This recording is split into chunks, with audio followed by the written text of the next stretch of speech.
Wenn UFOs sich über wichtigen strategischen Einrichtungen herumtreiben, dann ist das natürlich von Interesse für das Militär, auch beim österreichischen Bundesheer. Dort hat neulich ein Symposium über Grenzwissenschaften und Anomalistik stattgefunden und dabei ging es bei weitem nicht nur um UFOs. Was genau dort besprochen wurde, das erfahrt ihr jetzt exklusiv hier bei Erstkontakt.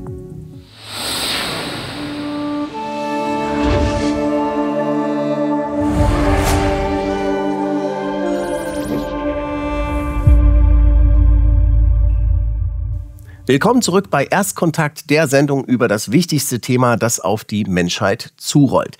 Wir sehen, in der letzten Zeit wird das Thema immer mehr institutionalisiert. Es wird ganz offiziell an Universitäten besprochen und jetzt also auch beim österreichischen Bundesheer. Und wer wäre ein geeigneterer Gesprächspartner, um darüber zu reden, als der liebe Harald Havers aus Wien?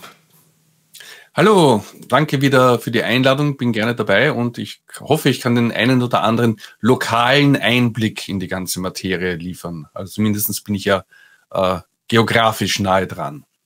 Genau. Ich freue mich sehr, dass du dabei bist. Bevor wir über das Bundesheer reden müssen wir erst noch mal ganz kurz aufmerksam machen auf die UAP-Konferenz des Jahres, die in wenigen Tagen am Lago Maggiore stattfindet. Die Rede ist natürlich vom Sol-Symposium, das dort stattfindet vom 24. bis 27.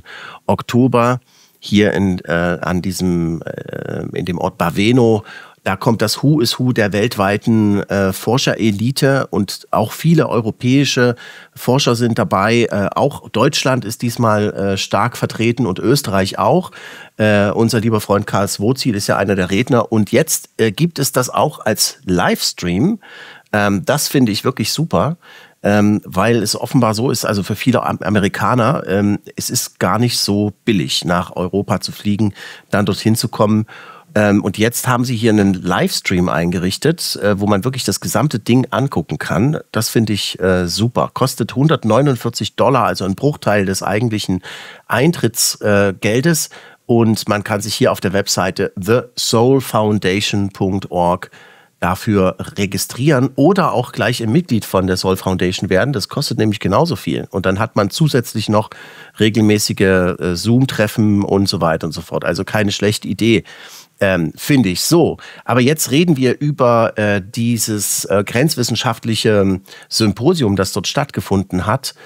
Das ist schon, also ich muss sagen, das hat mich völlig geflasht. Also das war einer der interessantesten Termine, die ich je besucht habe, wirklich. Das hat hier stattgefunden in der Stiftskaserne General Spanocchi, heißt es, glaube ich, im 7. Wiener Bezirk. Da hinten, hinter diesem Tunnel, ist dann der gesperrte militärische Bereich. Und vielleicht Kontext für Leute, die das nicht vielleicht wissen, das ist quasi in der Innenstadt. Also da hat man es nur 200-300 Meter bis zum Ring, bis zur Ringstraße.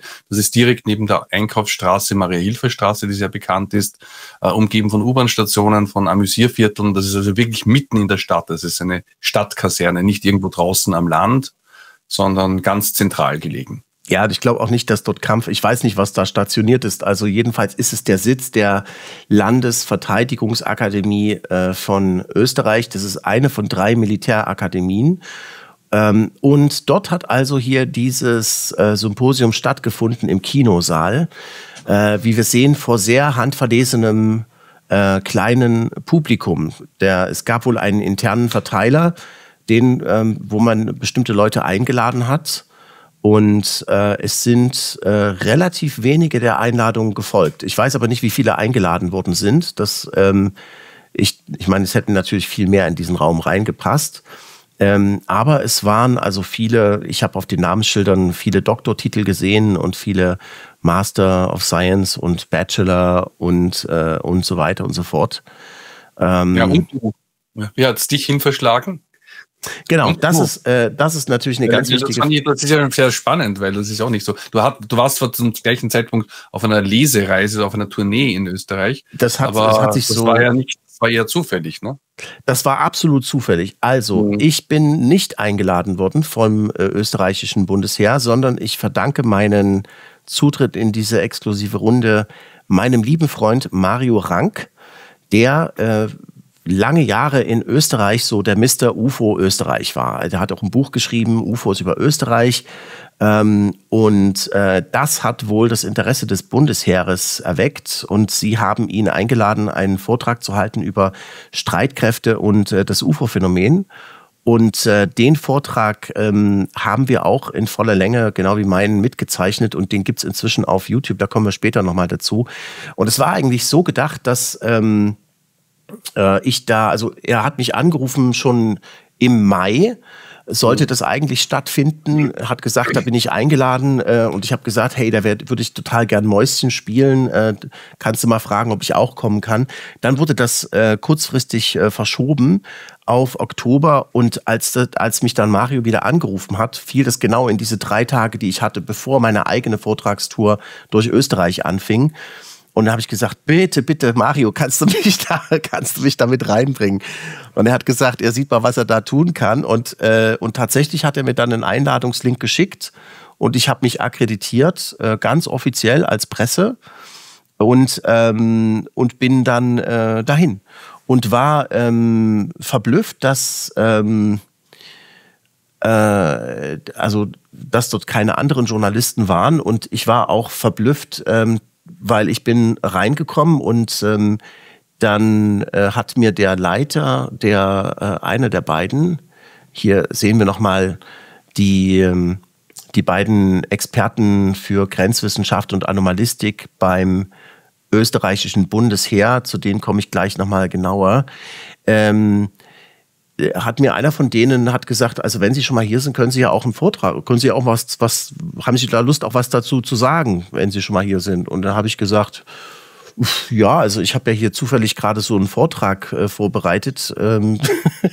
So, aber das war eigentlich überhaupt gar nicht geplant. Also es war überhaupt nicht geplant, dass ich dort einen Vortrag halte und es war auch gar kein Platz im Programm, aber dann ist noch eine weitere glückliche Fügung, dass ein anderer Programmpunkt ausgefallen ist und plötzlich war da ein Loch von 45 Minuten und dann hatte ich plötzlich Zeit, dort einen Vortrag zu halten und habe das dann... Das ist natürlich kein Zufall, denn es gibt keine Zufälle, das sind alles Synchronizitäten und das ist alles von langer Hand geplant, jetzt nicht von uns, aber von unseren Freunden von außerhalb, denn ich muss sagen, also mal abgesehen von, dass du einen Vortrag bei der Hand hattest, gut, das ist nicht so eine Überraschung, dass das genau die 3 Tage stattgefunden hat, vor deinen 2, 3 Tagen, ich glaube 3 Tage Vorträge in Österreich, nämlich wirklich exakt, dass du nicht mal einen leeren Tag dazwischen hattest. Ich meine, das ist schon jenseits der statistischen Wahrscheinlichkeit, sage ich mal. Da gebe ich dir recht und vor allem, das war auch relativ kurzfristig. Also ich habe den Flug irgendwie erst eine Woche vorher. Ich hatte meine Flüge auch schon ich sollte eigentlich nach Salzburg fliegen und sowas. Also das war wirklich ein Riesenzufall, dass ich da überhaupt Zeit habe. Also das ist auch das Ding. Also wenn man mich anfragt, ich bin immer schon also nicht Monate, aber wirklich Wochen vorher schon. Jedenfalls und so bin ich durch eine glückliche Synchronizität und ich gebe dir übrigens recht, ich denke auch, das muss, also irgendwas wird das Universum sich dabei gedacht haben. Bin ich dann also hier dazu gekommen, einen Vortrag zu halten. Und jetzt möchte ich Sie gerne offiziell vorstellen, die beiden Experten für Anomalistik beim österreichischen Bundesheer. Links sehen wir Dr. Manuel Jakob. Er ist ein Soziologe und und er hat Psychotherapiewissenschaft auch promoviert und er ist im Rang eines Korporals, also kein besonders hoher militärischer Rang, aber er ist ein Universitätsdozent. Er ist an der privaten Sigmund Freud Universität und macht dort also ganz wissenschaftliche Arbeit. Und der andere auf der rechten Seite ist Manuel Orzan, das ist im Rang eines Oberleutnant. Und er ist Physiker.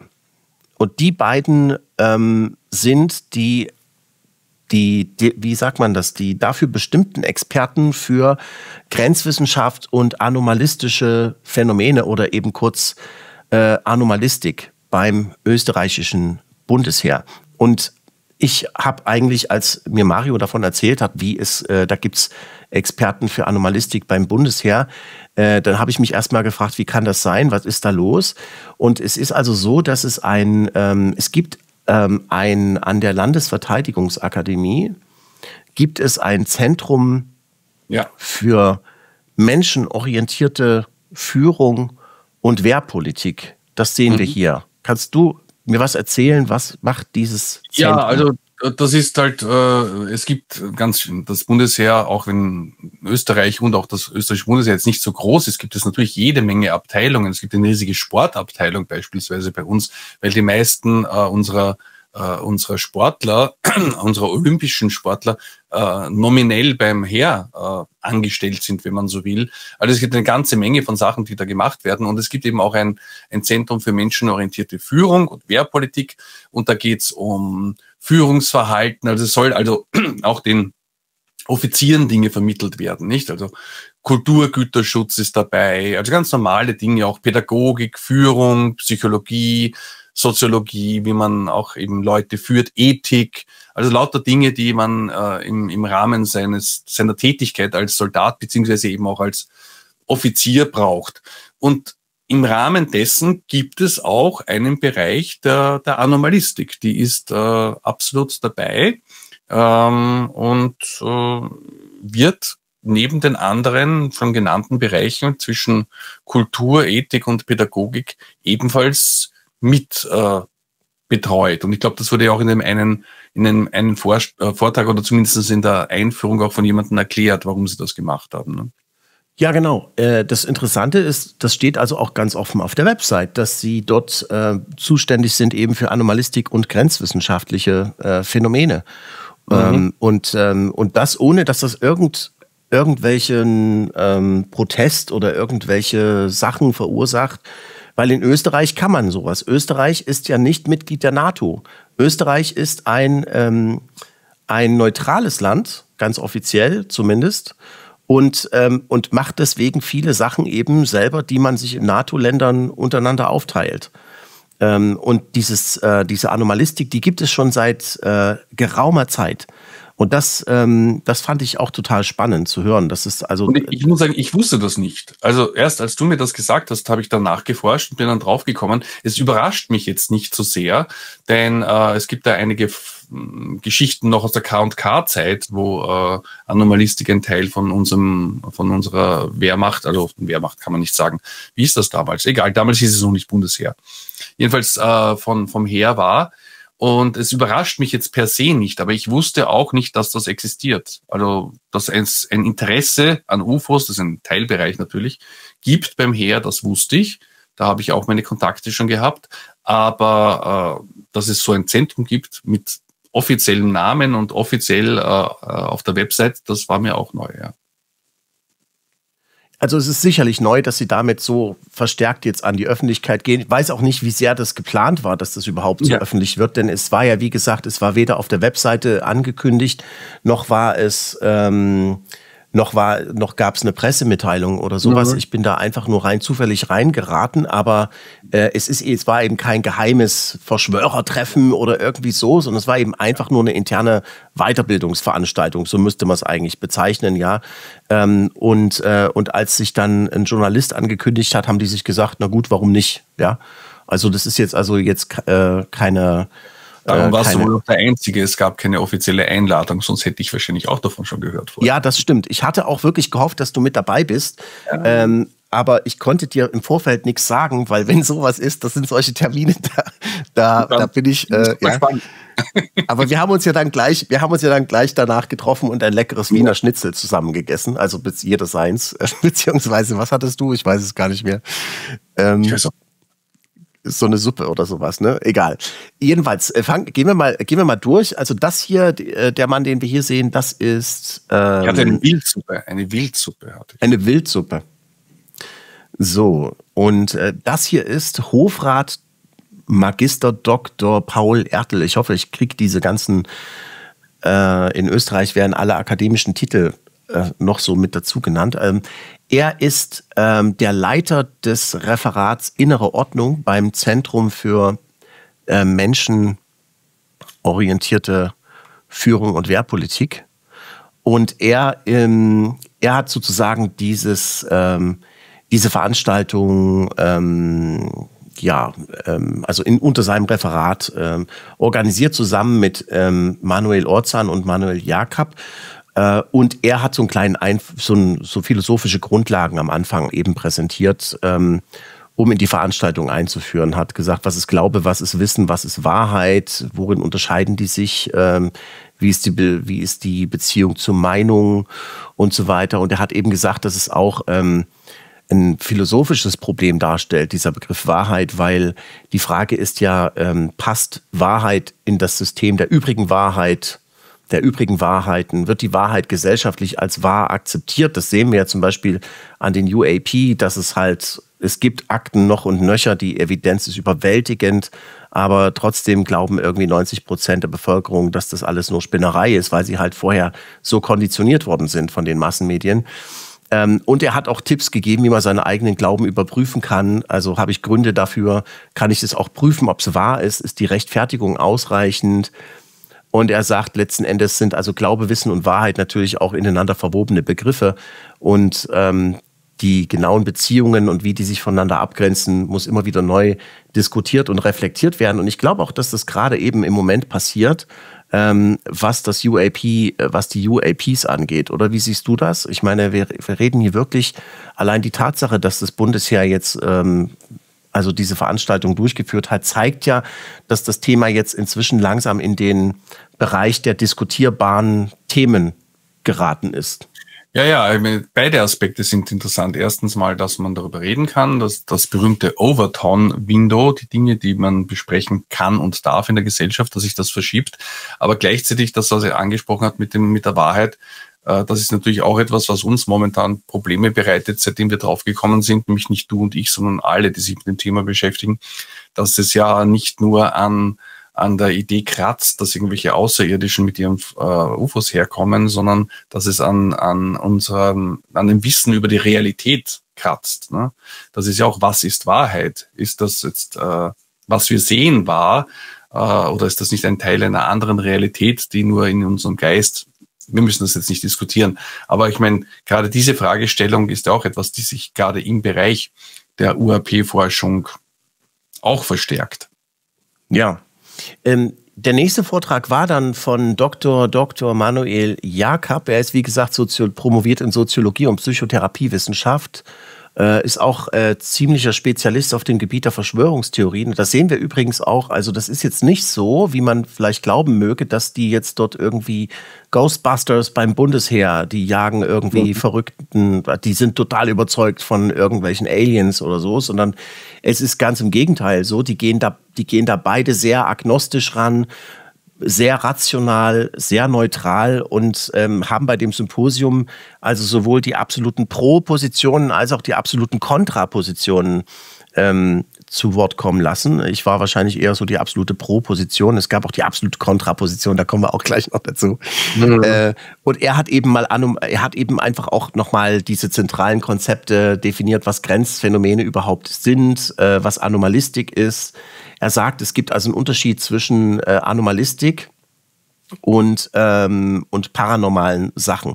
Anomalistik ist, also der Unterschied ist, so wie ich ihn verstanden habe, sagt er, Anomalistik ist, wenn man das wissenschaftlich reflektiert, diese Erlebnisse und Phänomene, die sich halt noch nicht durch anerkannte Modelle der Wissenschaft erklären lassen, also Spuk, UFO-Sichtungen, Nahtoderlebnisse oder Psi-Erfahrungen hat er also ausdrücklich dazu gezählt, und hat auch darauf hingewiesen, dass solche Phänomene eben zunächst unerklärte Erfahrungen sind, die man eben ernst nehmen muss und untersuchen muss.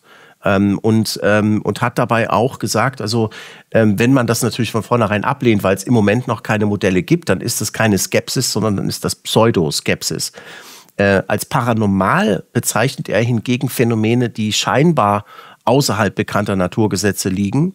Und das wird also in der Anomalistik kritisch gesehen, sagt er, weil das suggeriert ja, dass es da außerhalb der Natur Phänomene gibt, statt dass sie eben noch nicht erklärbar sind.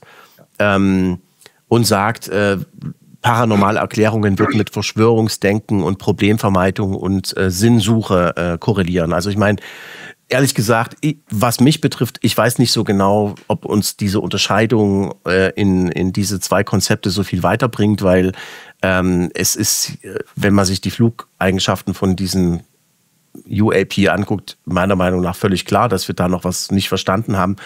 Und es gibt eben verschiedene Herangehensweisen dazu, ja. Hier Platons Höhlengleichnis und so weiter, die eben sagen, wir nehmen eigentlich gar nicht die wirkliche Realität wahr, sondern nur einen Abklatsch von der Realität. Und solche Leute wie Bernardo Kastrup und Donald Hoffman gehen ja in dieselbe Richtung mit ihrem, ich meine, Scientific American hat geschrieben, ja, das Universum ist so eine Art kosmische Anzeigetafel für uns, weil wir die eigentliche Realität mit unseren Sinnen gar nicht wahrnehmen können. Deswegen weiß ich nicht so richtig. Also kann schon sein, dass eben was vorher paranormal ist, dann als Anomalistik definiert wird, aber am Ende, glaube ich, ist es nicht so wichtig. Also für mich ist es jedenfalls nicht so wichtig, oder? Wie siehst du das? Nein, genauso. Abgesehen davon, du hast das richtig erwähnt, wie die offizielle Wissenschaft damit umgeht, aber auch der Jeffrey Kripal und auch der Jacques Vallée haben genau ähnliche Dinge formuliert, ne? Auch schon in wissenschaftlichen Publikationen. Nein, ich denke mir, das ist irgendwie so ein, wie sagt man, Cordon sanitaire, dass man sozusagen manche Sachen, mit denen möchte man sich beschäftigen und andere lieber nicht.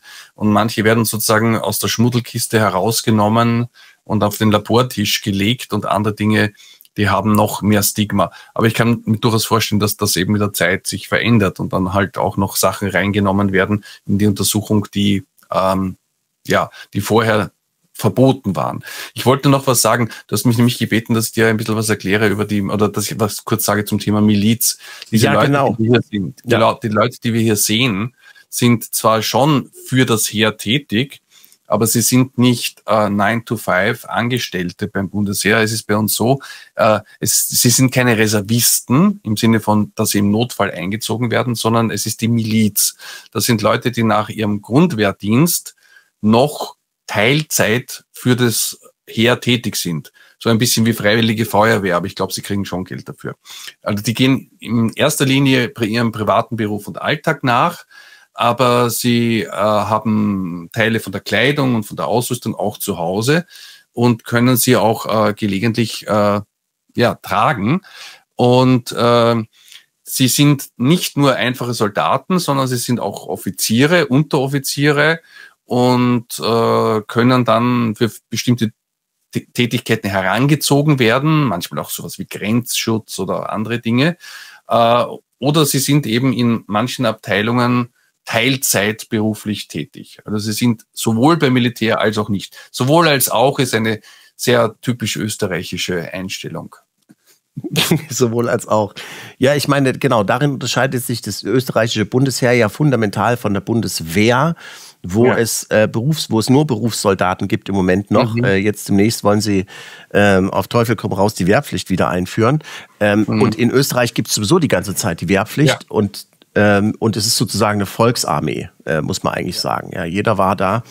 Jedenfalls nochmal zurück zum Vortrag von Dr. Jakob. Er hat dann auch nochmal Pseudowissenschaft definiert, dass es halt ein System ist von Theorien, die wissenschaftlichen Anspruch erheben, aber die halt Hypothesen aufstellen, die man nicht falsifizieren kann.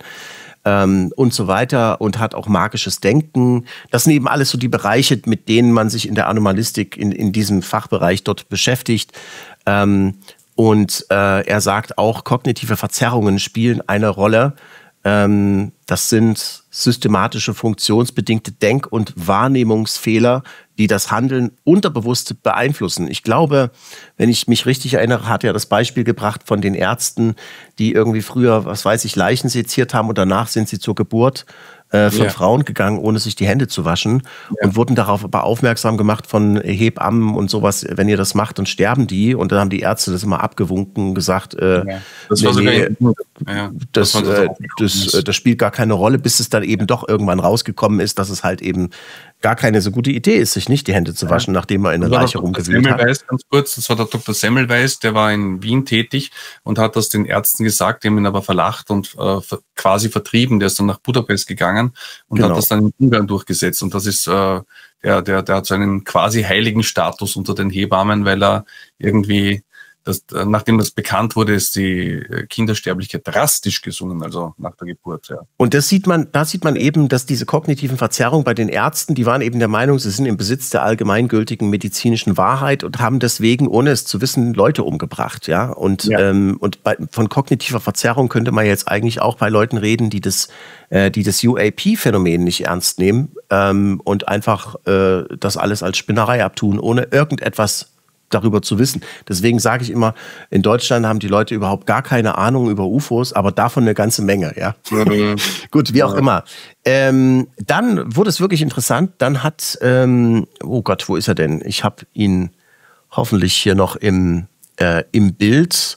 Das muss ich kann nur vielleicht in der Zwischenzeit sagen, das ist natürlich auch relevant fürs Heer. Ich meine, wenn da zum Beispiel Aberglaube herrscht über gewisse Dinge, kann das die Führung und die Moral der Truppe beeinflussen. Ne? Also dort darf man nicht hingehen, weil dort spukt oder sowas Ähnliches. Dann gilt das, aufgeklärt zu werden. Aber wenn dort tatsächlich etwas Anormales ist, müsste das Heer ebenfalls wissen und gewisse Gegenmaßnahmen setzen. Also wenn man weiß, in der Gegend sollte man vielleicht lieber nicht fliegen oder nicht zu schnell oder nicht zu hoch, weil da manchmal Abstürze passieren, dann muss man das auch berücksichtigen. Also es ist ganz logisch eigentlich, dass sich das Heer auch damit beschäftigt, wenn diese Dinge passieren, und wie wir wissen, passieren diese Dinge. Absolut. Und da komme ich zum nächsten. Und das war Generalleutnant Erich Zitkowitz. Entschuldigung, ich weiß, ist schwierig auszusprechen. Erich Zitkowitz. Er ist der Kommandant der Landesverteidigungsakademie und er hat also darüber geredet, dass eben das Bundesheer mit umfassender Landesverteidigung betraut ist. Und was bedeutet das in Österreich? Dass man sich natürlich mit vielen Sachen beschäftigen muss. Er sagt, im Moment ist es auf der Welt wohl so, dass nur ein Viertel der Leute in Demokratien leben. Und so wie in Österreich, und der Rest lebt halt in autoritären oder totalitären Regimen und die Spezies der Demokraten nimmt immer mehr ab. Und er hat gesagt, also um nicht unterzugehen, müssen wir halt ein offenes Gesellschaftssystem pflegen und auch, wo man darüber diskutieren kann, was Wahrheit bedeutet. Und darum freut er sich ausdrücklich eben über diese Veranstaltung, wo über solche scheinbar abseitigen Themen auch diskutiert werden kann, weil das halt wichtig ist, dass man solche Phänomene evidenzbasiert aufarbeitet, damit man dann die Erkenntnisse halt dann auch einsetzen kann, wenn es darum geht, wenn man mit sowas konfrontiert ist. Und Sie haben, wie gesagt, ja, also es sind wirklich sehr spannende Vorträge gekommen zu grenzwissenschaftlichen Phänomenen, zu denen wir gleich kommen. Es wurde über Schamanismus geredet, es wurde über Remote Viewing geredet, über Löffelbiegen und außerkörperliche Erfahrungen. Und über Exorzismus. Also ich war absolut geflasht.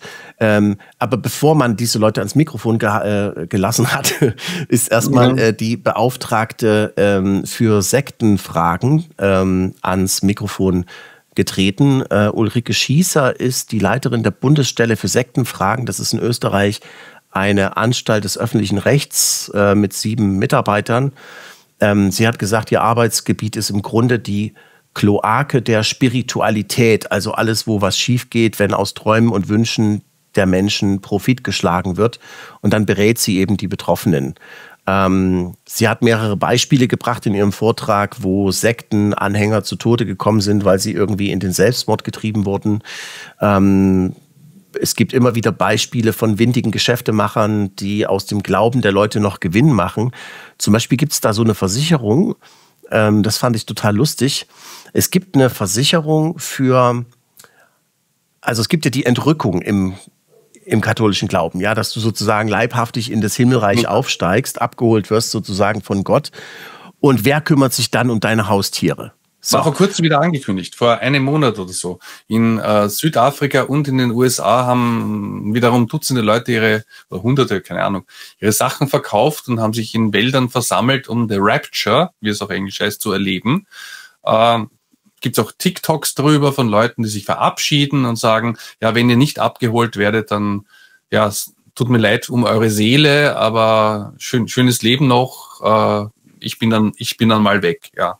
Hat aber dann doch nicht stattgefunden, ja.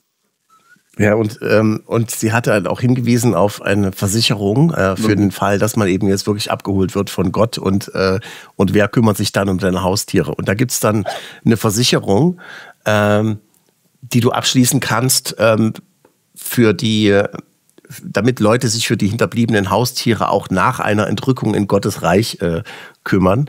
Leider funktioniert die Website gerade nicht, aber die Angebote reichen so. Warum kommen die nicht gleich mit? Warum werden die nicht gleich mit entrückt? Na, weil die sind ja gar keine, die Tiere haben ja irgendwie keine Seele nach dem katholischen Glauben, glaube ich, und die dürfen nicht in den Himmel. Es gibt so viele Geschichten von Nahtodeserfahrungen, wo die Leute nicht von ihren Freunden oder Freundinnen oder Eltern abgeholt werden, sondern von ihren Hunden. Also. Ja gut, aber guck mal, ich meine, die Entrückung Gottes hat eben ihre eigenen Gesetzmäßigkeiten und da muss man sich natürlich um die Hinterbliebenen kümmern. Also die himmlische Versicherung kostet zwischen 25 bis 99 Euro. Bei 25 Euro ist nur ein Haustier dabei, bei 99 hast du gleich mehrere. Irgendwie ist die Webseite nicht zu erreichen, die sie gezeigt hat. Ich versuche die gerade, hoffentlich gibt's die Versicherung noch. Was soll ich denn machen mit meinem Hund?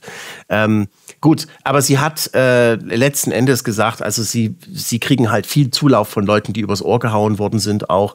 Und ihre Schwerpunkte der Sektenstelle sind aber viel umfassender, also als man vermuten würde, wenn man Sektenstelle hört. Da geht's also um Esoterik, Erfolgscoaching und Wunderheilungen bis hin über Neuheidentum, Staatsverweigerer bis hin zu Multilevel-Marketing und Pyramidenspielen. Die Frau Schießer hat auch darauf aufmerksam gemacht, dass dieser Begriff Sekte auch nur sehr schwer zu definieren ist oder dass es keine allgemeingültige Definition dafür überhaupt gibt. Also stehen also im Fadenkreuz ihrer, ja, die Webseite ist nicht zu erreichen. Frau Schießer, was ist da los? Klären Sie uns auf. Die Tätigkeitsschwerpunkte sind also nicht nur Scientology und Co., sondern auch Schamanen und Hebammen mit Hang zum Germanentum und sogar positives Denken im Sinne von dem Film The Secret, was sie so als Negativbeispiel gebracht hat, wie Leute übers Ohr gehauen werden. Da habe ich mich dann mal gemeldet und gefragt, ob sie denn nicht der Meinung ist, dass man mit positivem Denken besser durchs Leben kommt und habe sie gefragt, ob sie von den Experimenten weiß, wo also tatsächlich die Geist auf Materie experimentell nachgewiesen worden ist und so. Aber ich glaube, da hat sie sich nicht sehr viel damit beschäftigt. Umso härter kam dann der nächste Vortrag. Nur ganz ein Satz dazu. Es ist natürlich legitim, da kritisch zu sein, weil natürlich gibt es Geschäftemacher in jedem Bereich. Sie hat auch wirklich alles. Es gibt furchtbare Dinge, ja. Sie hat also wirklich auch total absurde Sachen gezeigt, die da im Internet verkauft werden. Zum Beispiel Bilder, energetisch aufgeladene Bilder vom Schutzengel Michael, die man zum Sonderpreis von 3.000 Euro kaufen kann und dann und dann steht dort nur noch 3 verfügbar und unten steht dann digitaler Download. Also mit anderen Worten, du kaufst sozusagen für 3.000 Euro kaufst du ein JPEG, wo eine Figur drauf ist, weil dieses JPEG dich dann beschützen würde oder so. Das ist natürlich... ganz kurz eine meiner Lieblingsgeschichten dazu, die habe ich vor unserem Freund Karl Swozil vor kurzem auch erzählt. So in den 90er Jahren oder so kam ja die Theorie der Tachyonen auf. Ich muss das jetzt nicht lange erklären. Jemand ist draufgekommen, wenn man in die Formel von Einstein ein Minus setzt statt ein Plus, dann kann es Teilchen geben, die überlichtschnell sind, aber eben nur überlichtschnell. Die interagieren mit unserer Welt nie, weil die können die Grenze der Lichtgeschwindigkeit von der anderen Seite her nicht durchbrechen. Ne? Wir können nicht schneller werden als das Licht, die können nicht langsamer werden. Das heißt also weniger als überlichtschnell. Das heißt, die gibt es zwar theoretisch, aber wir können sie praktisch nicht nachweisen. Das war ein interessantes physikalisches Konzept, hat damals ein paar Schlagzeilen gemacht. Und wenige Wochen oder später, Monate später, gab es die ersten Tachyonen-Produkte in ESO-Shops. Du konntest mit Tachyonen aufgeladene Wässerchen und Tinkturen kaufen und mit Tachyonen bedampfte Metallscheiben, die du dann bei dir trägst, um dann alle möglichen positiven Wirkungen zu erzielen. Das war kurzfristig ein ziemlich großer Markt und vollkommener Schwachsinn, weil selbst wenn es die Tachyonen tatsächlich gibt, ist ja ihr Hauptpunkt der, dass sie mit uns nicht interagieren können. Also wie willst du sie dann in ein Fläschchen oder ein Dings bringen? Also ich meine, es ist durchaus berechtigt, diese Kritik und dieser Blick, aber man darf halt nicht übers Ziel hinausschießen und dann quasi alles mit Bausch und Bogen ablehnen. Das Kind mit dem Bade aus, mit dem Bade ausschütten. Ja. Genau. So wie du gerade geredet hast, dachte ich, du solltest mal eine Bewerbung bei der Bundessektenstelle in Österreich schreiben. Du wärst da bestimmt ein fähiger. Aber die haben schon wirklich richtige Spezialisten, die sich damit auseinandersetzen. Aber gut, was willst du Leuten sagen, die für 3.000 Euro ein JPEG gekauft haben, weil sie, na gut, wie auch immer. Also da kannst du als Sektenstelle auch nicht viel machen. Das nennt sich NFT. Das sind diese Leute, die Krypto-Bilder sammeln. Stimmt, die es angeblich nur einmal gibt und so. Ne? So, genau. Aber jetzt, einer meiner Lieblingsvorträge, bei dem ich leider nicht in voller Länge dabei war, weil ich schnell zum Hotel zurückrennen und meinen Laptop holen musste, ist der hier von Professor Peter Mulatsch. Er ist eine lebende Legende. Er ist Präsident der Parapsychologischen Vereinigung in Österreich. Er ist ein Oberst beim Bundesheer und hat früher selber diesen Bereich der Anomalistik geleitet und kennt sich sehr gut aus. Und ich habe also in dem kleinen Teil, wo ich dann hier noch dabei war, habe ich viele Sachen gelernt, von denen ich zuvor nie gehört hatte. Und er ist natürlich aber seit Jahrzehnten an diesen Geschichten dran. Er hat zum Beispiel Löffelbiegen untersucht und hat da also auch selbst, glaube ich, mit dem Kind Experimente gemacht, wenn ich mich richtig erinnere. Das hier ist so schweres Operationsbesteck oder so schwere also Stahldinger, die man nicht einfach so verbiegen kann. Er hat auch Beispiele gezeigt, wo die Löffel richtig krass hier also wo der Stiel vom Löffel, hier sieht man das, wo der Stiel vom Löffel so gebogen wurde. Moment, ich mache da mal zurück, weil das muss man sich angucken. Also so wurden diese Dinger gebogen, das kriegst du mit normaler Gewalteinwirkung überhaupt nicht hin. Und er hat darauf aufmerksam gemacht, dass dieses Löffelbiegen à la Uri Geller hat mit Uri Geller angefangen, aber ist nicht auf Uri Geller beschränkt. Es gibt einen britischen Physiker, der hieß John B. Hasted, und der hat auch ein Buch darüber geschrieben, das Buch The Metal Benders, und hat dort also eingehend Leute, die in der Lage sind, sowas zu machen, dokumentiert und untersucht und hat auch festgestellt, die waren auch in der Lage, in geschlossenen Glaskolben Metalle zu biegen, ohne dass sie die überhaupt angefasst haben.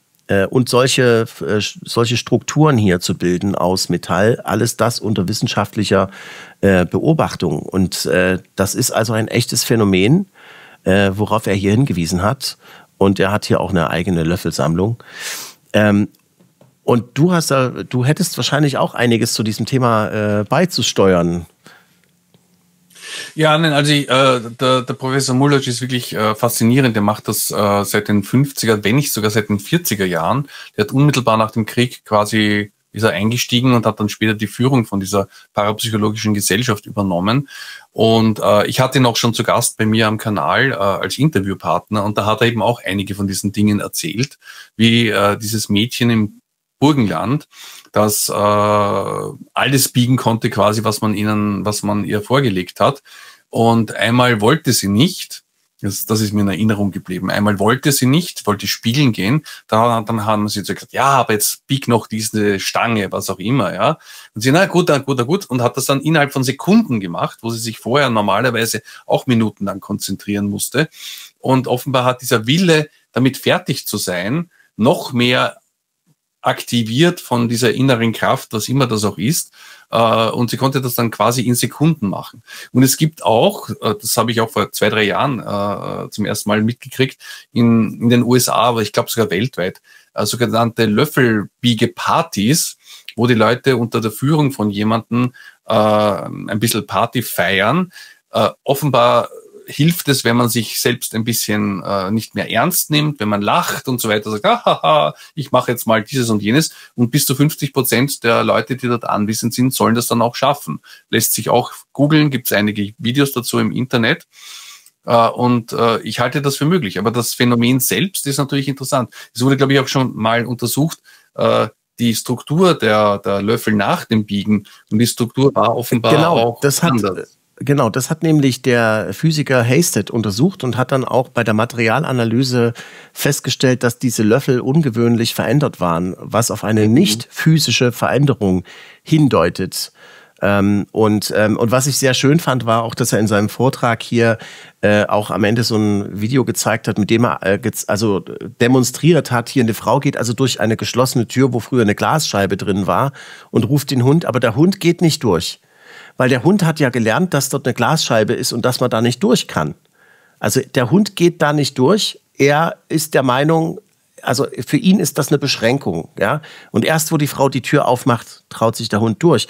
Und daran siehst du, damit hat er demonstriert oder illustriert sozusagen, auf welche Weise unsere festgefügten Vorstellungen, unsere Meinungen über, wie die Welt beschaffen ist, wahrscheinlich den Riegel vorschieben, der dafür sorgt, dass wir halt nicht zu solchen Sachen in der Lage sind. Also das würde passen zu dem, was ich gerade gesagt habe, mit dem Lachen bei der Party, ne? Genau, deswegen sage ich immer wieder, die Grenze des menschlichen Potenzials ist die Vorstellungskraft.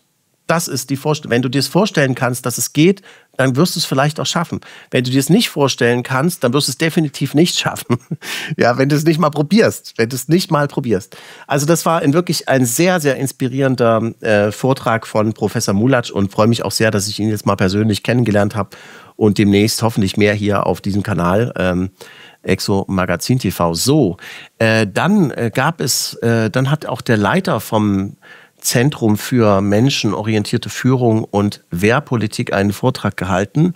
Und der heißt, wie komme ich jetzt aus diesem Vollbildmodus hier wieder raus? So, Moment, ich muss erst mal noch sagen, ich war dann dran mit meinem Vortrag nach Professor Mulatsch, hatte ich jetzt ganz vergessen, der, wie gesagt, ein bisschen improvisiert war. Ich habe im Wesentlichen einfach versucht, einen kurzen Rundumschlag zu geben, was über das Phänomen bekannt ist, ohne jetzt ins Detail zu gehen. Habe dann aber vor allem die letzte Anhörung vor dem US-Repräsentantenhaus gezeigt, ein paar Zeugenaussagen und habe dann am Ende auch noch hingewiesen so auf die Konsequenzen, also dass es auch dass die UFOs alle unterschiedlich aussehen und dass wir überhaupt nicht darauf vorbereitet sind. Also das ist wirklich, wenn das Thema könnte große gesellschaftliche Verwerfungen nach sich ziehen, wenn es denn bekannt wird. Weiß nicht, hast du meinen Vortrag gesehen? Ja. Habe ich gut gemacht? Bitte sag ja. Ja, hast du gut gemacht, brav. Nein, okay. Ich finde ihn gut, weil er ist recht kurz, also unter einer Stunde. Und fasst sehr viele von den Themen, über die wir beide auf unseren Kanälen dauernd sprechen, sehr gut kurz und knackig zusammen. Also es ist, sagen wir so, wenn jemand noch gar keine Ahnung hat, ist es vielleicht die ersten paar Minuten ein bisschen schwer, aber dann kriegt man schon langsam mit, dass das eben etwas ist, das ja im Parlament behandelt wird in den USA, das ernst genommen wird und so weiter. Und du bringst einfach viele gute Beispiele. Das heißt, es ist durchaus ein Video, das man auch empfehlen kann, dass man also Leuten als kleine Einführung in das Thema nahelegen kann. Nein, hast du wirklich gut gemacht. Aber jetzt höre ich dich nicht. Ja, jetzt hatte ich noch mein Mikro aus. Jetzt möchte ich noch kurz auf diesen Mann eingehen, den ich hier noch nicht drin habe, hier in meinem Browser. Sonst kann ich euch das Foto nicht zeigen. Das ist, hier haben wir ihn. Eigentlich müsste ich ihn irgendwo haben. Er ist Dr. Gerd Hies. Er ist der Leiter des Zentrums für menschenorientierte Führung und Wehrpolitik. Und er hat auch noch mal ein bisschen was zur Geschichte dieses Fachbereichs Anomalistik gesagt. Er hat gesagt, das wurde von seinem Vorgänger Brigadier Stucker ins Leben gerufen. Und der hat immer gesagt, also wenn auf die Frage, warum brauchen wir sowas, hat er immer gesagt, stellt euch einfach mal vor, wir haben einen Katastropheneinsatz wegen dem Erdrutsch. Und da kommt ein Soldat dabei ums Leben. Und am Abend gehen die anderen Kameraden dann irgendwo in die Kneipe und dort sitzt ein 80-jähriger Opa und sagt, ich habe es doch schon immer gesagt, da oben ist ein Kobold und alle paar Jahre holt er sich einen. Und wenn dann später bei einem Katastropheneinsatz noch ein Kamerad ums Leben kommt, dann sagen sich diese Kameraden, siehst du, da hat doch der alte Mann schon gesagt, dass der Berg verflucht ist. Und wir lassen uns da nicht mehr hochschicken und so weiter. Und so schnell können also solche Phänomene, also ohne dass es wirklich echte Phänomene sind, kann das eben für Unruhe in der Truppe sorgen. Und da muss man sich halt überlegen, wie man dann menschenorientiert sozusagen die Truppenmoral aufrechterhält. Ja? Also das ist ein ganz rein praktisch militärisches Szenario, in dem solche Kenntnisse über solche Phänomene gebraucht werden. Was zeigt, warum die Anomalistik für das Bundesheer wichtig ist. So, und dann einer meiner Lieblingsvorträge, das war von diesem Mann hier. Und zwar ist das Gerhard Kohlweg, Oberst Gerhard Kohlweg. Er ist Berufssoldat, er ist Pädagoge und Psychologe, arbeitet beim ZMFW, beim Zentrum für menschenorientierte Führung und Wehrpolitik. Und er beschäftigt sich privat, aber intensiv mit Schamanismus, weil er eigene Erfahrungen gemacht hat. Er hat auch klar gesagt, das ist also jetzt hier nichts Wissenschaftliches, sondern ich erzähle jetzt einfach mal aus meiner eigenen Erfahrung, die jetzt schon viele Jahre ist, wie ich das Ganze einordne. Er hat im Alter von 22 Jahren Routengehen von seinem Vater gelernt, der das auf der Baustelle immer gemacht hat, um dem Baggerfahrer zu sagen, wie tief er baggern kann, ohne dass er auf Wasser stößt oder so. Und das hat er dann auch probiert und das hat tatsächlich funktioniert. Und so fing er an, sich dafür zu interessieren und hat Chakra-Aktivierung und Kundalini-Meditationen und sowas gemacht. Hat festgestellt, dass er offener für solche Phänomene ist, wenn er sich auspowert beim Sport. Was auch eine interessante Sache ist, habe ich noch nie gehört. Weil man eigentlich davon ausgeht, der Körper muss total ruhig sein und möglichst der Herzschlag unten und so weiter. Also für mich war das interessant. Und er hat dann eben aber einen erschreckenden, luziden Traum gehabt, wo ihm was entgegenkam, so wie wenn eine Tür aufgeht und jemand schaut einen an. Und das fand er so beängstigend, dass er dann die Hände von dem Thema gelassen hat für 20 Jahre. Aber er hat dann später beim psychiatrischen Dienst gearbeitet und dort war er immer wieder mit Tod und mit psychischen Erkrankungen konfrontiert und hat sich auch mit den Leuten unterhalten, die dort gearbeitet haben und festgestellt, dass dieses Psychiatriepersonal auch eben so einen Zugang zu solchen Phänomenen hat. Und auch zu sensorischen Erlebnissen, also zu Wahrnehmungen, wie er das nennt. Zum Beispiel gab es da eine Krankenschwester, die wusste immer genau, wann jemand im Haus stirbt. Und eine andere Psychiaterin hat auch schamanisch gearbeitet. Und also bei der Psychosebehandlung gab es auch so ein weiches Zimmer, so eine Art Klaps, weißt du, so mit dass jemand sich nicht wehtun kann. Dort haben die dann auch mit Ritualen gearbeitet und so weiter und so fort. Und abgesehen davon habe ich mich dann später auch noch mit einer anderen Militärpsychologin unterhalten, die dort zugange war. Und die hat gesagt, manchmal rufen die dann auch wirklich bei der Diözese den Bischof an und bitten um einen Exorzismus, wenn sich irgendwas nicht lösen lässt. Also das fand ich sehr interessant, das Exorzismus, aber da kommen wir später noch dazu, in Österreich nach wie vor praktiziert wird. So, und vor etwa 10 Jahren hat er aber eben auch im Prinzip überall, es wird noch nicht so viel darüber gesprochen, aber es gibt eine eigene Stelle im Vatikan dazu, nach wie vor. Das war ja auch der Beauftragte dort, der, glaube ich, irgendwann mal was über UFOs gesagt hat. Das ging dann auch durch die Medien. Nein, das ist ganz, ganz offiziell, wird auch unterrichtet, wird auch praktiziert, nur man spricht nicht so rasend viel darüber. Also wir kommen nachher nochmal zum Exorzismus. Ja. So, und vor 10 Jahren etwa hat Oberst Kohlmeier im Bett gelegen und ein Buch gelesen und dann plötzlich das Gefühl gehabt, dass irgendwas ins Bett springt. Er hat richtig gemerkt, wie die Matratze runtergeht. Er hat die Wellen gespürt. Und das habe ich übrigens auch mal erlebt. Genau dasselbe. Und zwar nachdem meine Katze gestorben ist. Die war irgendwie vom Auto überfahren worden und die ist abends immer mal noch ins Bett gesprungen oder nachmittags bei der Siesta und und da hast du natürlich gemerkt, die springt da rein und das war wirklich wie auch und ist da rumgelaufen und du merkst ja, wo die Matratze runtergeht und genau so war das über Tage hinweg, also wirklich Tage hinweg.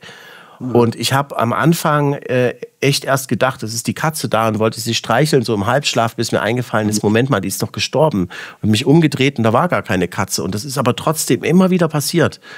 Also das habe ich selber schon auch erlebt, ja. Und ich fand es interessant, dass er das hier auch erzählt hat. Das hat sich bei ihm 2- bis 3-mal wiederholt. Und da hat er eben angefangen, sich wieder dafür zu interessieren, hat dann Ausbildungen gemacht und zu schamanischen Grundlagen auch was gelernt und hat auch eine Ausbildung gemacht bei Michael Stingeder oder Stingeder. Der ist Humanenergetiker. Das würde man in Deutschland als Heilpraktiker bezeichnen, glaube ich, oder?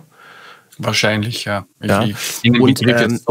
Und Lebensberater, und er ist vor allem auch bei der Wirtschaftskammer von Österreich der Sprecher der Ein-Personen-Unternehmen. Also das ist jetzt nicht irgendeiner, der auf der Wurstsuppe hergeschwommen ist, sondern der ist ein respektierter, anerkannter Mann, der eben solche Sachen unterrichtet. Und er hat viel erzählt, was Schamanismus eigentlich ist. Ja, dass Schamanen sozusagen die Vermittler zwischen der materiellen und der spirituellen Welt sind, die in eine andere Wirklichkeit reisen, um dort Wissen oder Kraft zurückzubringen. Dass man sozusagen das Bewusstsein, dass man ganz bewusst seinen Bewusstseinszustand durch Rituale, durch Musik, durch Tanzen, durch Trommeln oder sowas oder auch durch Substanzen verändert dafür, um dann in Kontakt mit der spirituellen Welt zu treten, dass Schamanismus weltweit verbreitet ist, vor allem Nordamerika, Südamerika, aber auch in der Arktis. Und er hat am Ende dann auch so ein bisschen die provokante Frage gestellt, ob es sich bei Wissenschaft nicht auch nur um so eine Art Glaubenssystem handelt, weil man da von physikalischen, unabänderlichen Naturgesetzen ausgeht. Und hat daran erinnert, dass also im Jahr 1804 noch in Fachzeitungen von Wissenschaftlern geschrieben worden ist, dass es gefährlich ist, mit einer Lokomotive zu fahren, weil bei über 30 Meilen pro Stunde könnte das Blut im Körper verrückt spielen oder man erstickt, weil der Fahrtwind einem die Luft aus den Lungen zieht und so ein Käse. Also, und wer weiß, wie man eben in 50 Jahren über solche anomalen Erfahrungen schreibt. Das fand ich einen sehr, sehr wichtigen Punkt, den ich hoffe auch einige Leute gehört haben. Dann kamen 2 Vorträge, die relativ wenig... Nur ganz kurz zu sagen, ich möchte nicht zu dem Thema was sagen, weil das ist ganz groß. Ich könnte zu Schamanismus und zu all diesen Dingen... Ich bin vor kurzem zufälligerweise in ein schamanistisches Ritual hineingeraten. Aber wie auch immer, könnte man alles Mögliche sagen. Aber ich möchte nochmal an dieser Stelle sagen, ich war ja nicht dabei. Ich kriege das ja hauptsächlich durch dich mit. Und ich möchte nochmal meine Begeisterung und mein Staunen dafür äußern, dass das stattgefunden hat und dass solche Leute so etwas dort vortragen. Nämlich der ist ja doch angestellt beim Heer, also der ist für den Bereich dort zuständig. Und außerdem, wie du gesagt hast, Wirtschaftskammer und Ein-Personen-Unternehmen und diese Seiten, das verschwimmt doch immer mehr, das hört man immer öfters, dass irgendjemand, keine Ahnung, Wissenschaftler, aber gleichzeitig auch, keine Ahnung, irgendwie spirituell tätig ist oder eben sogar selbst Schamane. Und das wird offenbar auch immer mehr anerkannt. Und das finde ich schon sehr spannend. Aber das dann auch noch bei einer offiziellen Veranstaltung einer staatlichen Organisation, noch dazu eines Heeres,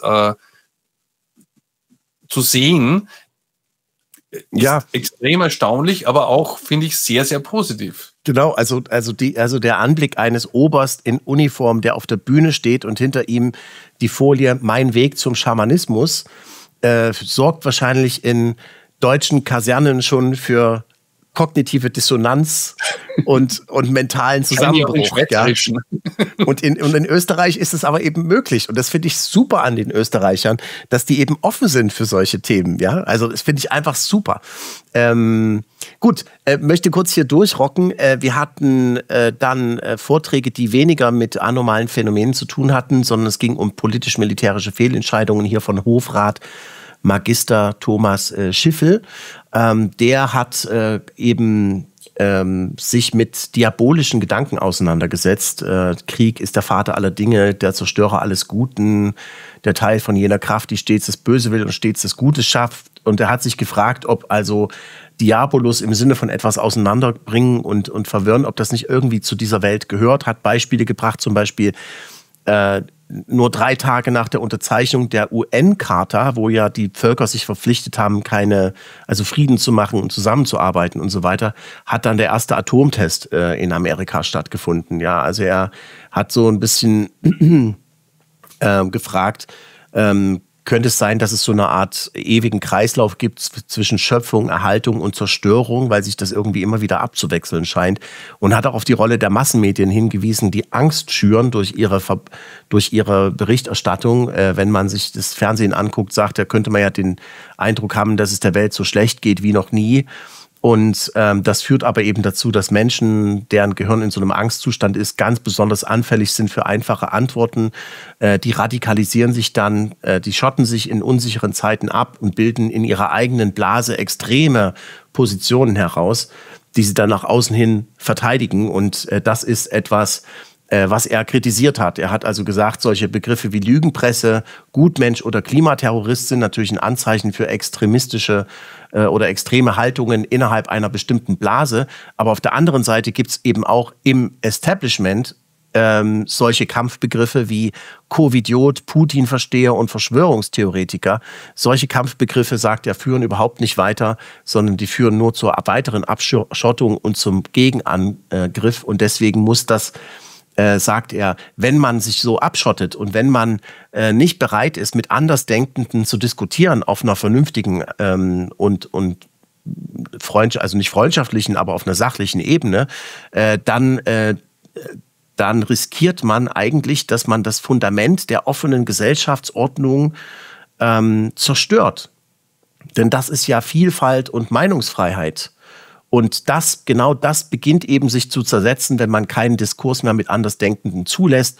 Und das war eine super Botschaft, die hat mir sehr gefallen, würde mich sehr freuen, wenn man das vor allem in Deutschland hört, was er da gesagt hat. Wir sind ein Beispiel dafür.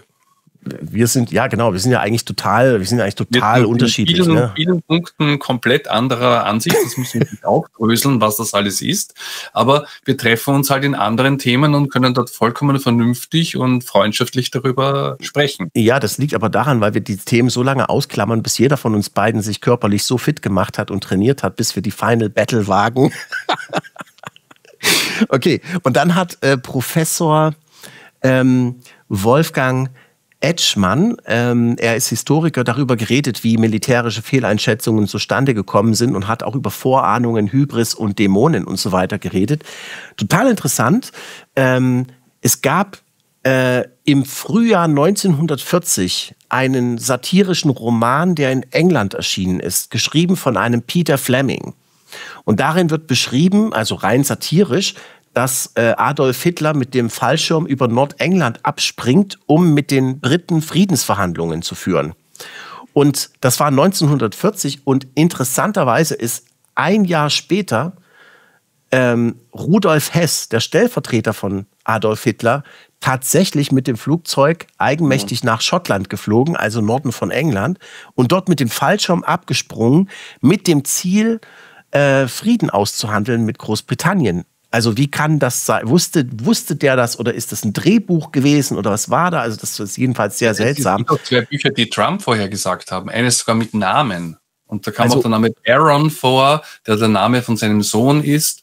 Und wie sich eben jemand mit Taschenspielertricks an die Macht begibt, der ist von, keine Ahnung, 1890, 1910 oder sowas.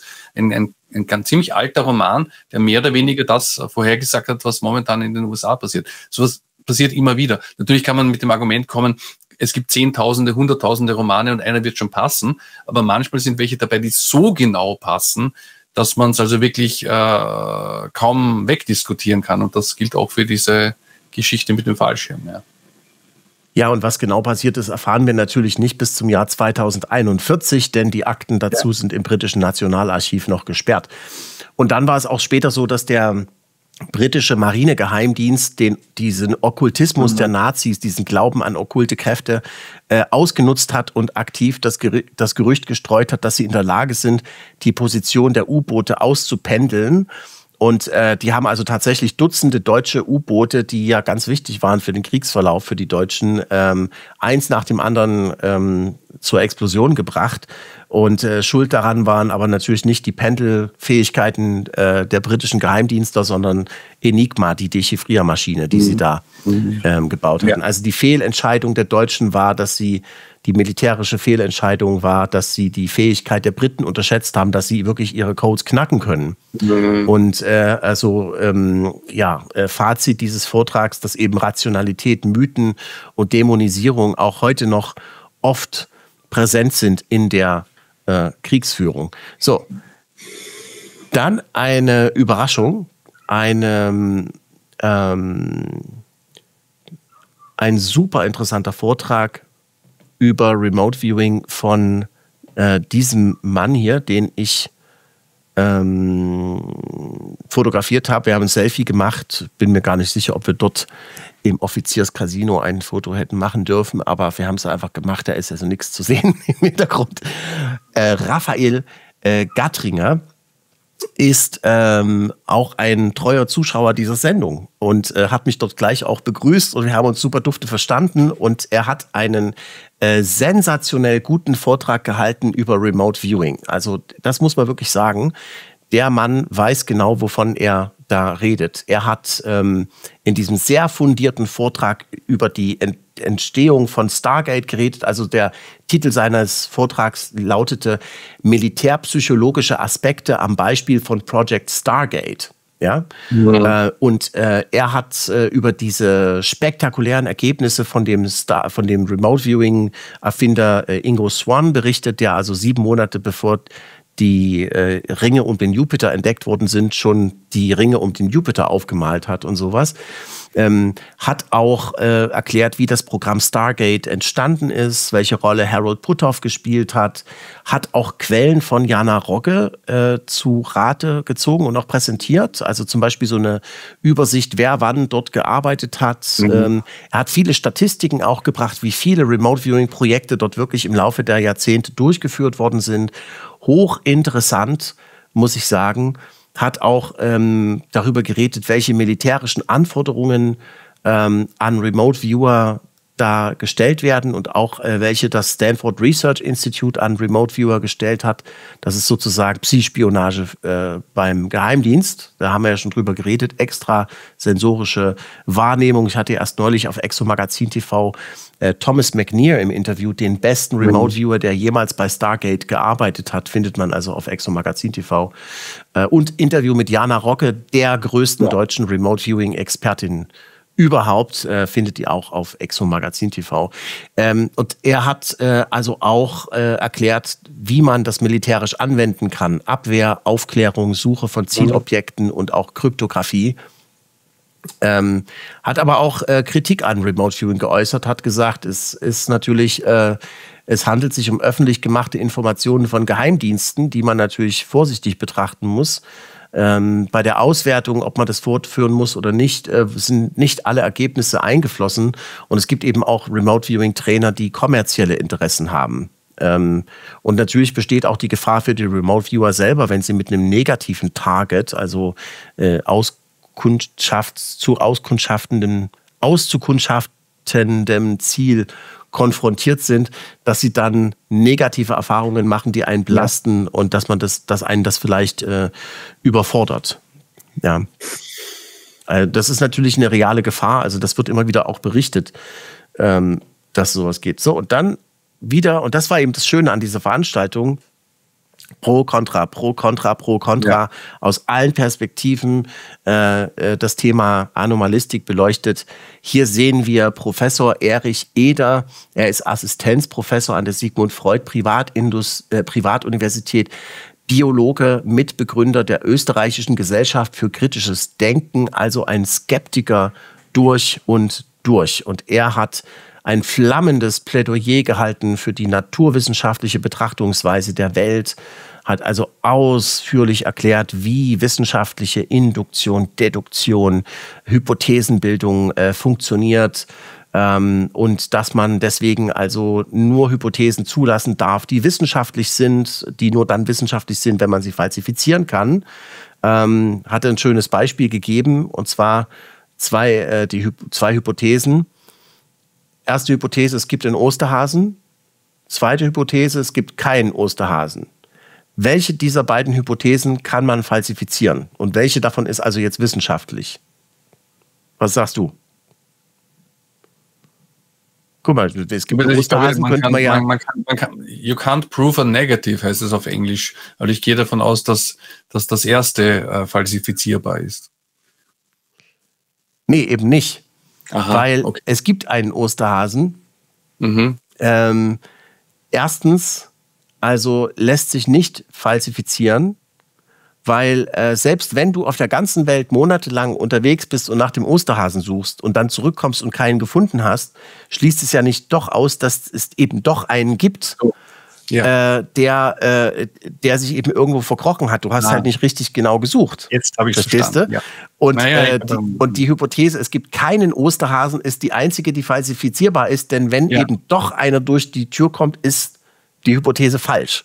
Exakt, verstehst du so? Ja. Und so, das ist natürlich schön, wenn man die Welt so vereinfachen kann, ja. Also und dann hat er noch eben viel geredet über braune Esoterik, hat gesagt, der Begriff Schulmedizin ist Bestandteil der Nazi-Ideologie. Die Nazis waren ja auch selber schon beim homöopathischen Kongress bei der Eröffnungsveranstaltung gewesen und der Begriff Schulmedizin ist unvollständig, weil die Nazis hätten das bezeichnet als judifizierte Schulmedizin.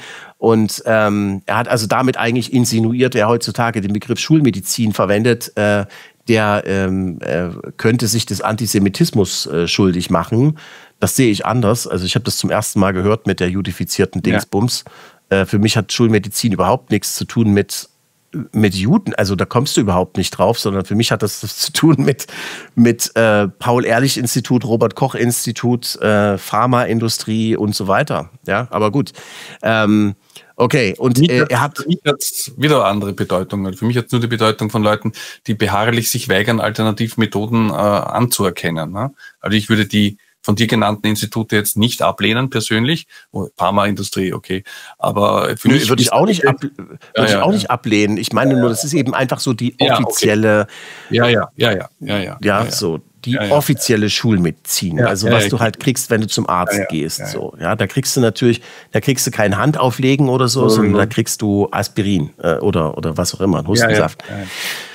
Und und er hatte wirklich sich deutlich, also ganz stark ausgesprochen gegen alle Leute, also hatte ich den Eindruck, gegen alle Leute, die das anders sehen. Also Anhänger von Esoterik sind für ihn Leute, die Angst vor Kontrollverlust haben in einer zu komplexen Welt.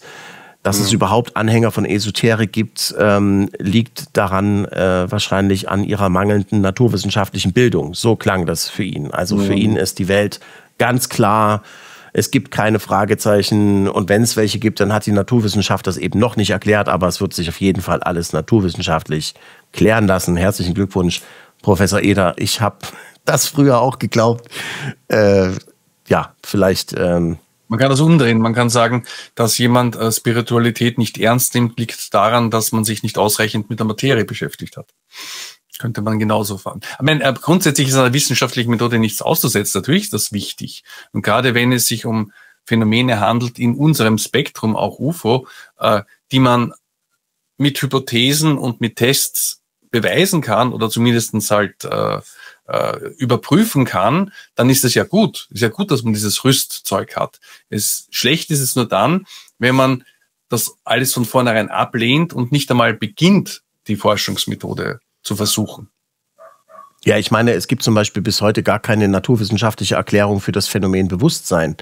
Und trotzdem gibt's einen Haufen Anhänger von esoterischem Denken, dass es sowas wie Bewusstsein gibt. Gut, wie auch immer.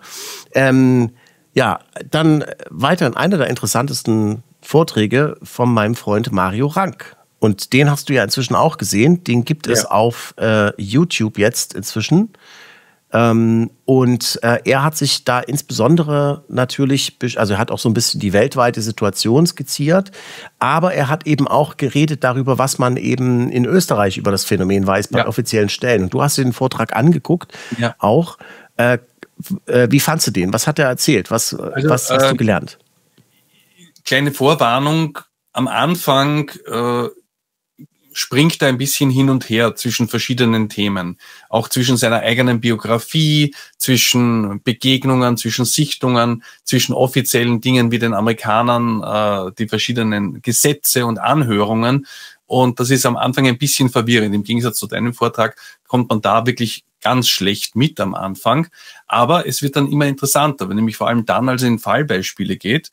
Und er hat im Vortrag auch 2 Dateien vorgespielt, die er vor Ort offenbar aus technischen Gründen nicht vorspielen konnte. Das eine ist ein Interview mit einem österreichischen Chefpiloten von der AUA aus den 70er Jahren, ich weiß es nicht, jedenfalls schon sehr, sehr alt, wo er einen Vorfall schildert, der mir bekannt war, wo er ein Objekt gesehen hat, ich glaube trichterförmig, genau, mit einer rot leuchtenden Spitze.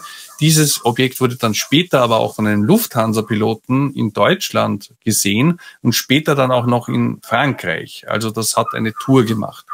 Und das war seine einzige Begegnung. Er hat diese Skizze gemacht, er hat das gemeldet und für ihn war das dann eigentlich schon wieder vorbei. Und dann interessant aber, und das kommt in diesem Video von Mario Rank auch vor, darum würde ich euch auch vorschlagen, euch das anzuhören, dann erzählt er, wie er einen anonymen Anruf bekommen hat von jemandem, der Englisch gesprochen hat. Er hat nicht gesagt mit englischem und amerikanischem Akzent, und der ihm gesagt hat, wir beobachten Sie und wir beobachten diesen Vorfall und es wäre in Ihrem Interesse, sich nicht mehr darüber öffentlich zu äußern. Und auf mehrere Nachfragen hin hat die Stimme nie gesagt, wer oder was sie ist und von welcher Stelle sie kommt. Er hat nur gesagt, war sicher kein Österreicher, kein Deutschsprecher, das war sicher ein nativer Amerikaner oder Engländer. Und er schließt eigentlich auch aus, dass es sich um einen Scherzanruf gehandelt hat. Aber er hat es trotzdem nicht weiter ernst genommen. Er hat gesagt, wenn Sie mir nicht sagen, wer Sie sind, dann interessiert mich das nicht, was Sie mir zu sagen haben. Und außerdem bin ich mit dem Thema durch. Ich habe alles gesagt, was ich zu sagen habe, und hat dann irgendwann aufgelegt. Ich finde das aber schon sehr interessant, weil diese Art von Bedrohungen oder zumindest sanfte Hinweise findet man ja weltweit, ne? Mit Men in Black, aber auch mit Anrufen und so weiter und so weiter. Das wusste ich nicht. Also ich kannte den Vorfall, aber ich wusste nicht, dass er das gemacht hat, also dass er da sozusagen auch bedrängt wurde in gewisser Weise. Und dieselbe, eine ähnliche, bisschen andere Situation hat er dann auch noch in seinem Vortrag, wie gesagt, auf YouTube, auch das hat er nicht gezeigt.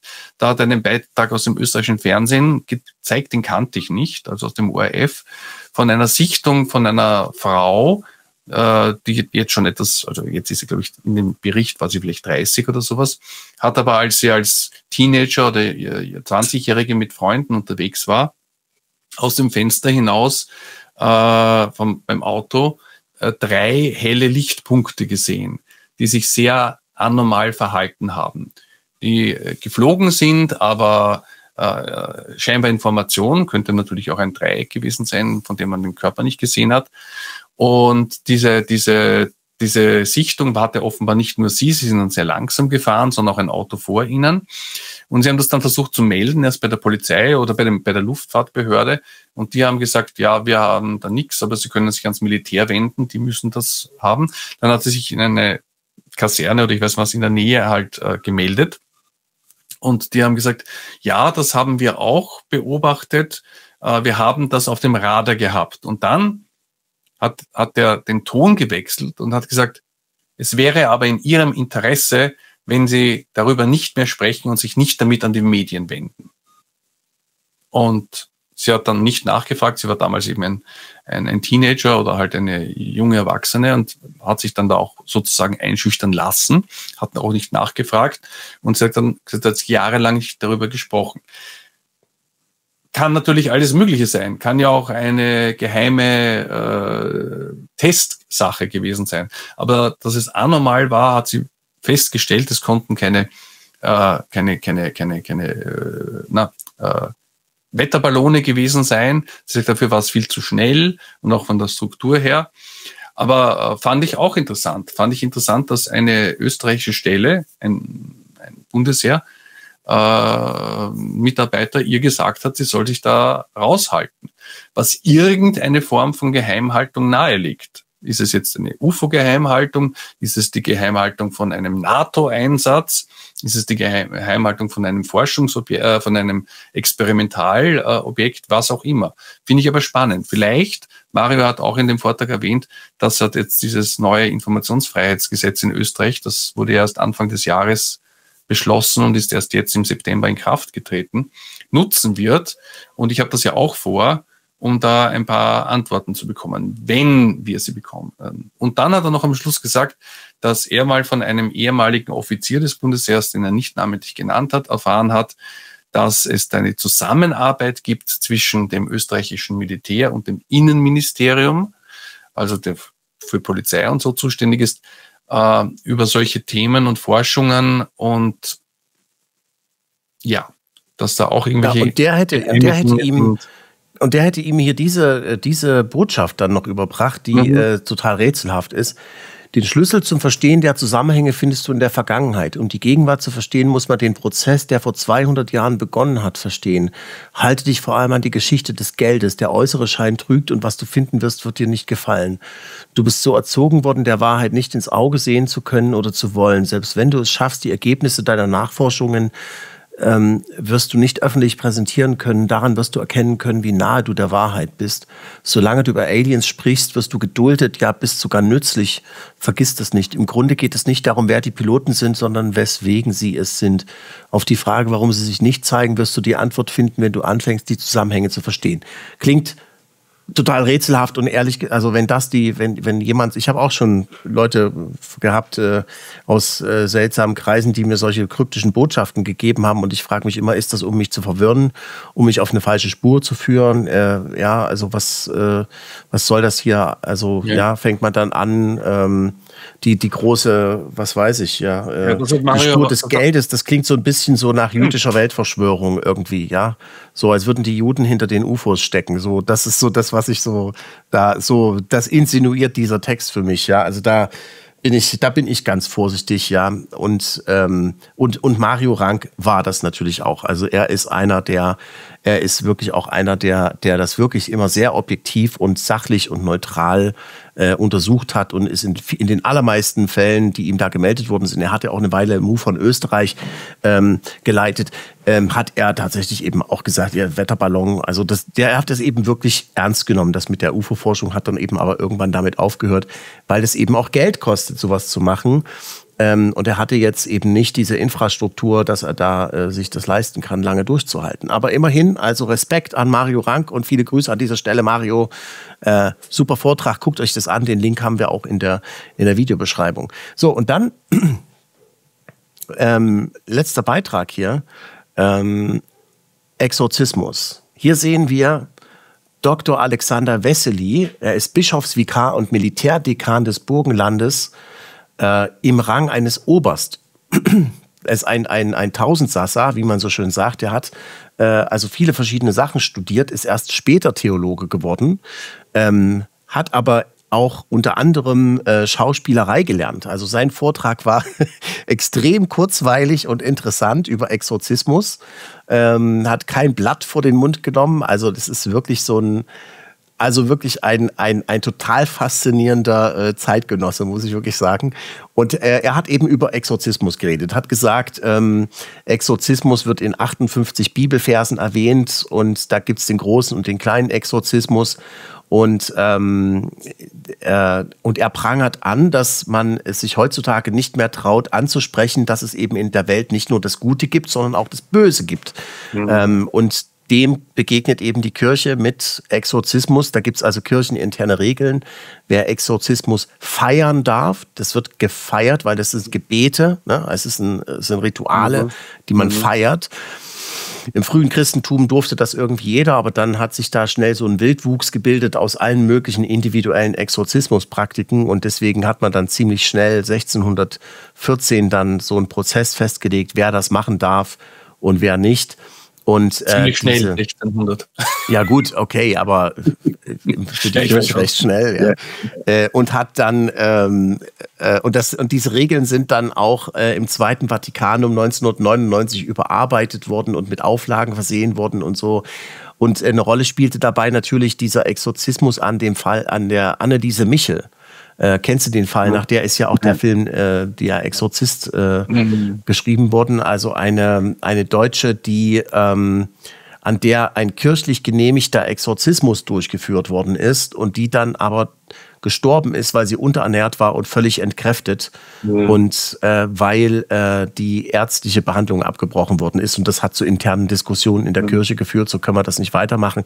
Und deswegen darf also der große Exorzismus also jetzt auch nicht mehr einfach so gemacht werden, sondern nur nachdem der Diözesanbischof das erlaubt hat und einen dafür bestellten Exorzisten geschickt hat. Und der muss dann auch wirklich, der ist verpflichtet, nach Kirchenrecht zu prüfen, ob nicht vielleicht einfach eine psychische Erkrankung vorliegt und muss sich da auch mit Medizinern beraten.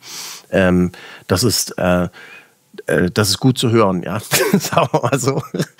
Und genau, und er sagt eben, in der Regel wird Gott gebeten, dass er die Person von dem bösen Geist befreit, aber unter Umständen kann der Priester auch den bösen Geist direkt ansprechen und ihm im Namen von Jesus Christus gebieten, zu weichen. Und das würde also auch gut funktionieren. Er bezeichnet Exorzismus als einen besonderen Heilungsdienst und es gäbe da nach wie vor einen großen Andrang zur Ausbildung als Exorzist. Allein in Italien sind in einem Jahr 200 Exorzisten ausgebildet worden. Also Leute, wenn ihr nicht wisst, was ihr mit eurem Leben anstellen sollt, geht zur Kirche und macht und treibt böse Geister aus. Nee, es gibt bestimmt schönere Berufe.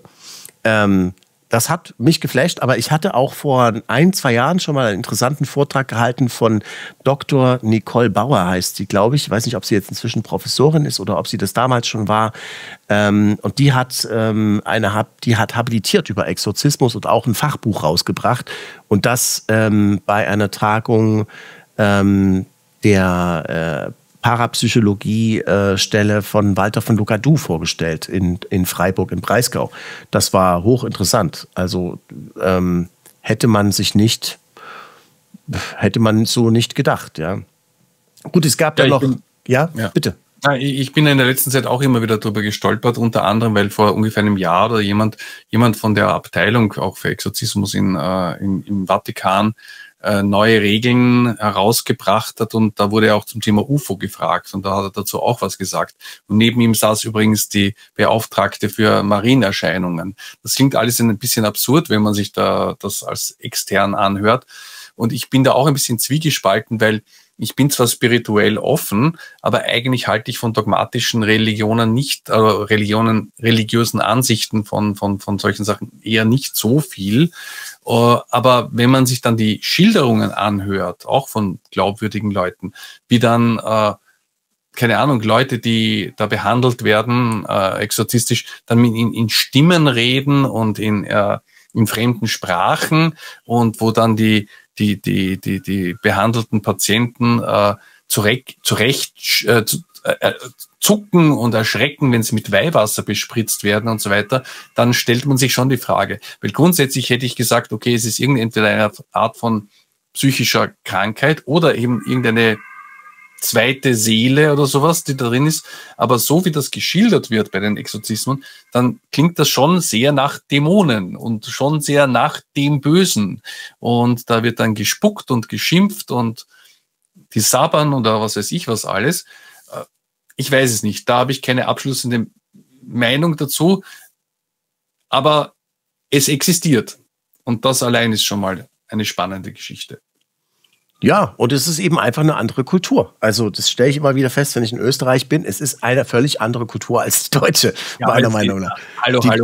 Das ist jetzt keine Spezialität in Österreich. Offenbar gibt's Leute bei uns auch, aber das ist erstens mal eine italienische Spezialität und nachgeordnet überall, wo es katholische Priester gibt. Also jeder katholische Priester weltweit kann jemanden anrufen und sagen, hallo, ich brauche jemanden. Das ist in Deutschland genauso. Nur wird halt nicht viel darüber gesprochen. Okay, aber ich denke trotzdem, dass diese Offenheit für paranormale Phänomene und so weiter, das unterscheidet sich deutlich von den Currywurstdeutschen, sage ich mal.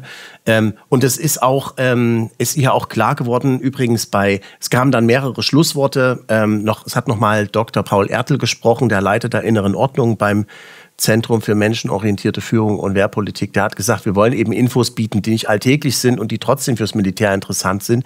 Der hat auch, glaube ich, auch schon solche Symposien über Salutogenese und solche Sachen durchgeführt. Also das ist eben die Aufgabe, dass die out of the box denken. Und wichtig sagt er auch, have fun. Das ist wichtig, dass es nicht zu trocken ist. Das ist sein Lieblingsspruch. Dr. Gerd Hies, der Ausbildungsleiter beim Zentrum für menschenorientierte Führung, Wehrpolitik, also sein Chef, sagt auch, wir müssen out of the box denken und dieser Bereich Grenzwissenschaft sollte einfach sichtbarer werden. Und darum haben sie, um auch zu zeigen, auch dem Militär zu zeigen, dass es das gibt. Und darum haben sie die Veranstaltung auch gemacht. Und dann hat sogar noch Generalleutnant Karl Schmitzeder gesprochen. Er ist der Leiter der gesamten Ausbildung beim österreichischen Bundesheer, also wirklich eine große Nummer. Und er hat am Anfang seiner kurzweiligen Rede da gesagt, also als er das im Programm gelesen hat, dachte er, das ist so schräg, da muss er einfach hin, ja. und hat es aber auch überhaupt nicht bereut, weil er sagt, es ist halt wichtig, dass an so einer Bildungseinrichtung über sowas geredet wird. Wir reden ja inzwischen jetzt von Gegnern, die man gar nicht sehen kann, weil sie vielleicht aus der Steckdose kommen und sowas. Und hat auch nochmal Bezug genommen auf die allgemeine geopolitische Lage. Die NATO nimmt ja Drohnen in Dänemark auch sehr ernst. Bei der NATO werden Zuständigkeiten eben aufgeteilt. Es sind verschiedene Länder für bestimmte Bereiche zuständig und sowas. Und wenn man eben ein neutraler Staat ist wie Österreich, dann muss man eben das auch alles abdecken, was die sich aufteilen in der NATO. Und dann muss man eben da sich auch um sowas kümmern und auch dafür Geld in die Hand nehmen. Das hat er auch gefordert und hat auch wirklich nochmal klar gesagt, es ist wichtig, dass die Leute an den Akademien dazu gebracht werden, dass sie auch nach links und rechts gucken. Er sagt, ich will, das ist jetzt ein Zitat mehr oder weniger, ich will gepusht und herausgefordert werden von den Akademien und hat also auch nochmal die Bedeutung dieser Landesverteidigungsakademie herausgehoben und hat gesagt, das ist eine ganz wichtige Akademie. Und so ging dann eigentlich das Symposium im Großen und Ganzen zu Ende. Ja, viele Gespräche natürlich am Rande, die dann auch stattgefunden haben. Es gab noch ein Kamingespräch später ohne Kamin, aber dafür mit leckeren Schnittchen. Und ich fand's wirklich sehr, sehr gut, dass es diese Veranstaltung gab und auch diese Offenheit. Und auch das Vertrauen, das sie auch mir entgegengebracht haben, dass ich dort jetzt einfach ans Mikro gehen darf und da reden darf. Ist doch super, oder? Ja, also ich muss ja dazu sagen, ich wusste vorher nichts davon. Und ich bin sehr begeistert. Mir begegnen auch immer wieder, auch in akademischen Kreisen, Leuten, die sehr, sehr offen sind diesem ganzen Thema gegenüber, aber so konzentriert und so viele Einzelpersonen, die alle entweder tatsächlich konkret an diesen Dingen forschen oder zumindest dafür offen sind, das ist mir auch noch nicht untergekommen. Ich bin sehr dankbar, dass ich das durch dich erfahren habe. Ich glaube, wenn du nicht dort gewesen wärst, würde das niemand wissen. Es gibt jetzt schon deinen Vortrag online. Auch das allein, die Tatsache, dass du dort warst, hatte bereits Wellen geschlagen. Ich habe auch darüber berichtet auf meinem Kanal, einfach weil die Tatsache, nicht nur, dass du dort warst, sondern dass es stattgefunden hat, bereits eigentlich spannend ist. Aber jetzt durch dieses Gespräch heute haben wir noch viel mehr Einblicke bekommen und ich sehe mich da auch als Publikum in diesem Fall und bin sehr, sehr, sehr beeindruckt darüber. Ich habe davon nichts gewusst, weder von der Stelle noch von der Veranstaltung, noch davon, dass Leute sich dafür interessieren. Es gibt eine Geschichte, die ich kenne mit meiner Beschäftigung in meinen zahlreichen Büchern. Ich habe ja auch über Anormalitäten in Österreich immer wieder was geschrieben, jetzt nicht über UFO-Anormalitäten, über Seltsamkeiten verschiedener Art. Und es gab da so um 1900 herum einen berühmten Routengeher, der war der offizielle Routengeher der Kaiserlichen Armee. Und der hatte dort am Revers, wo andere Leute einen Degen oder eine Pistole hatten oder was immer halt ihr Rangabzeichen war oder einen Anker, hatte er eine Wünschelrute. Und der war offiziell zuständig dafür, fürs Militär als Wünschelroutengeher. Und der hat angeblich in Wien die Thermen, innerhalb von Wien gibt es eine Therme, die Therme Wien in Oberla, und die Thermenlinie, die Wien durchzieht, hat er angeblich herausgefunden. Und der war offiziell beim Militär als Routengeher angestellt. Aber das war halt K&K-Zeit, und das kann man halt irgendwie belächeln, damals die Kaiser und so weiter. Aber dass es sozusagen der Nachfolger heute auch gibt und verstärkt und mit einer gewissen Offenheit, denn auch wenn das geheim war, nee, es war nicht geheim, aber es war intern, du durftest fotografieren, du durftest mitfilmen, du durftest offenbar heute uns allen diese Bilder auch zeigen. Und das finde ich schon sehr, sehr sensationell, und es motiviert mich, der Sache auch ein bisschen mehr nachzugehen, Kontakt zu knüpfen und mal sehen, was sich daraus vielleicht noch alles ergeben kann. Ja, wichtig ist halt, ich finde, das ist, glaube ich, das, was mich am meisten beeindruckt hat. Also dieser starke Wille, die offene Debattenkultur in der demokratischen Gesellschaft zu verteidigen, auch gegen Widerstände, die sich gegen Andersdenkende abgrenzen wollen und abschotten wollen und solche Themen überhaupt nicht zur Diskussion stellen wollen. Da hat hier die Landesverteidigungsakademie ganz klar gesagt, nee, wir reden darüber. Das ist ein Thema, das ist relevant für die Gesellschaft, und das ist ein Thema, was auch relevant ist für das Militär natürlich, ja.